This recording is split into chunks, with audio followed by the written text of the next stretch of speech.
Assalamualaikum, welcome to my channel. Jangan lupa tekan like dan share. Baik, pada hari ini saya ingin membicarakan tentang cara-cara mengembalikan semangat belajar. Ayo kita tengok.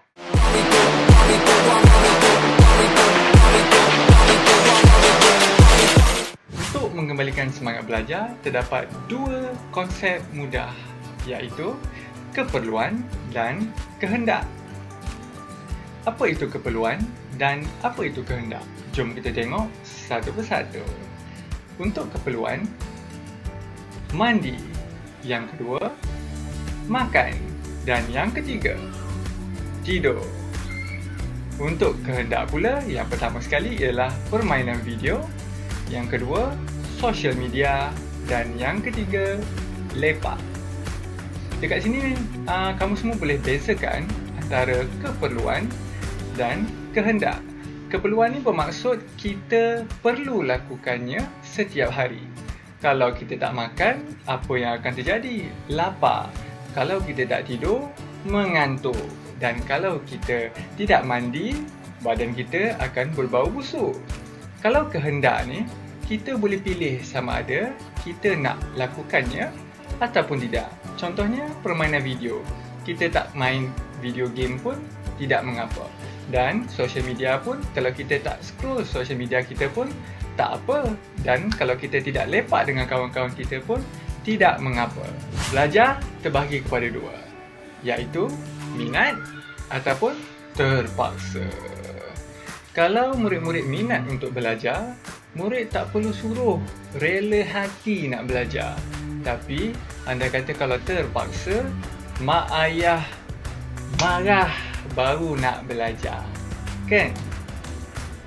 Jadi, belajar ni tergolong dalam apa? Tergolong dalam keperluan. Sebab belajar ini perlu. Kenapa murid-murid semua perlu belajar? Tak bosan ke belajar? Jangan tak tahu, belajar ni terlalu banyak manfaat dia. Contohnya, yang pertama, murid akan dapat pekerjaan yang baik. Jadi doktor, jadi peguam dan sebagainya. Seterusnya, dalam zaman yang moden sekarang ni, ilmu itu sangatlah penting. Sebab apa?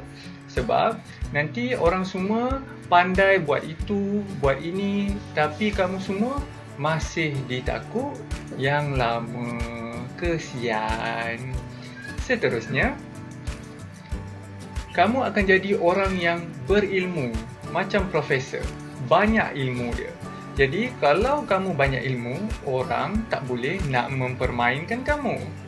Dan yang akhir sekali, daripada ilmu inilah kamu dapat menjana kewangan dan ekonomi negara. Jadi, kenapa perlu belajar? Tak bosan ke belajar? Malaslah belajar. Kalau kamu malas nak belajar, kamu tak dapat kerja. Bila tak ada kerja, tak adalah duit. Jadilah penanam anggur sejati. Yang kedua, masyarakat semua akan pandang serong dekat kamu. Apalah dia tu, tak nak belajar, pemalas. Jangan kawan dengan dia.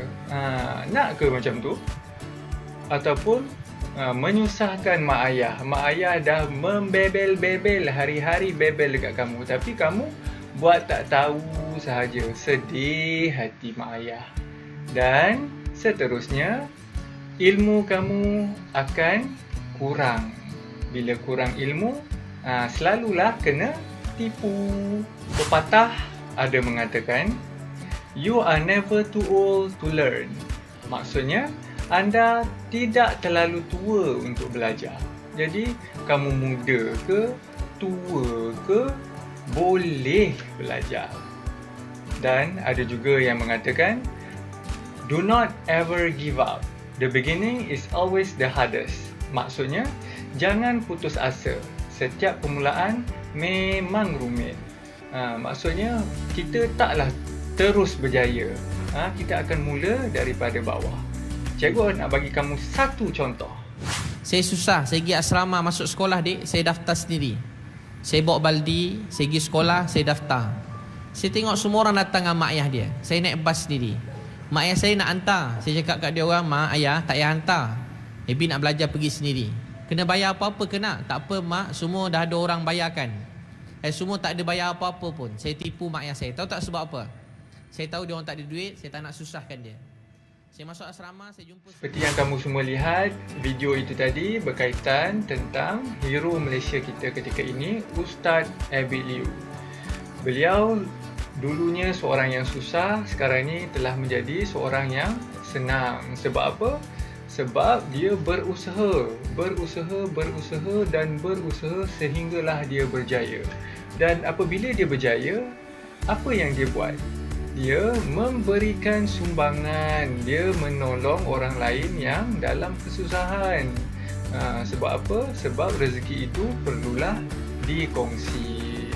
Jadi, walaupun sekarang ni mungkin kita semua ni dari keluarga yang susah, tapi dengan ilmu yang kita ada, kita boleh mengubah nasib keluarga kita.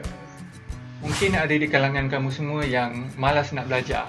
Baik aku jadi artis je lah. No.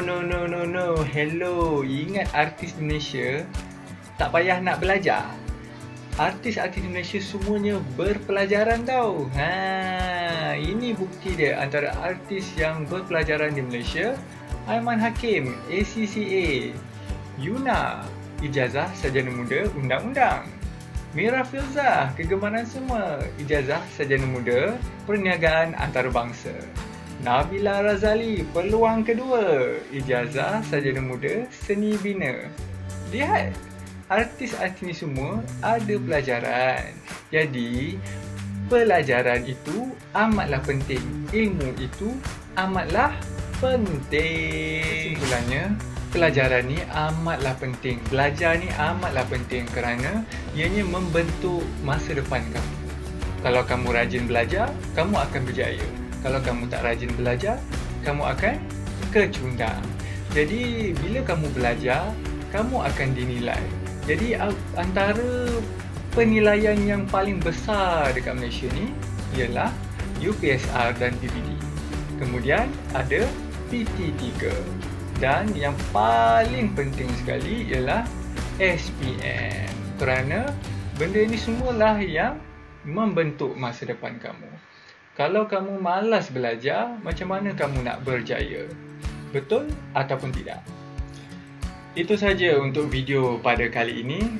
Renung-renungkan dan selamat beramal.